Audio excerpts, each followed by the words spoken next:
लोकशाहीचा बुलंद आवाज, रिपब्लिकन वार्ता महाराष्ट्र। श्रावण महिन्याच्या पहिल्याच दिवशी निसर्गाने आपली कृपा दाखवत नांदगाव, मनमाड व चांदवड तालुक्याच्या पंचक्रोशीत मध्यम स्वरूपाचा पाऊस कोसळलाय। गेल्या काही आठवड्यांपासून पावसाने पाठ फिरवल्याने चिंतित असलेल्या शेतकऱ्यांना मोठा दिलासा मिळाला आहे। खरीप हंगामासाठी अत्यंत आवश्यक असलेल्या या पावसामुळे जमिनीत ओल निर्माण झाली असून मक्याचे, सोयाबीन, बाजरी आणि कपाशी यासारख्या पिकांना नवसंजीवनी मिळाली आहे। विशेषतः मक्याच्या पिकासाठी हा पाऊस अत्यंत उपयुक्त ठरणार आहे, कारण सध्या पीक वाढीच्या महत्त्वाच्या टप्प्यावर आहे। घाटमाथ्यावरील बोलठाण परिसरासह अनेक भागात सकाळपासूनच रिमझिम सरी चालू आहेत। हवामान विभागाने पुढील काही तास पावसाचा अंदाज वर्तवला असून त्यामुळे पाणलोट क्षेत्रातील साठा वाढण्यास मदत होणार आहे। विहिरी, तलाव, नदी, नाले यांना याचा मोठा फायदा होईल।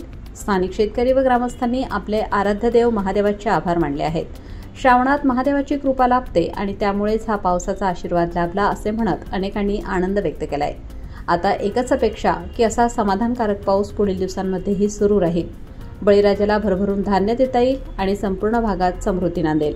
श्रावण महिन्याचा पहिला दिवस आहे आणि पावसाची कशी सुरुवात वाटते तुम्हाला? एकदम आनंदी मस्त पाऊस झालेला। एक महिन्यापासून पावसाने दडी मारलेली होती, शेतकरी दुखी होते, पण एकदम आनंदच झालाय का असं मस्त पाऊस झालाय, त्यामुळे शेतकरी आनंदी झाले।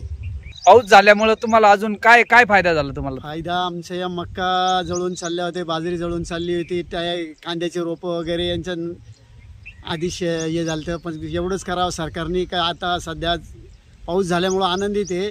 फक्त खादी उपलब्ध करून द्यावा एवढीच फक्त विनंती करतोय आम्ही, बस याच्या पुढे काही अपेक्षा ठेवत नाही। रिपब्लिकन वार्तासाठी प्रतिनिधी Muktaram Bagul, Nashik. Subscribe now and press the bell icon. Never miss an update.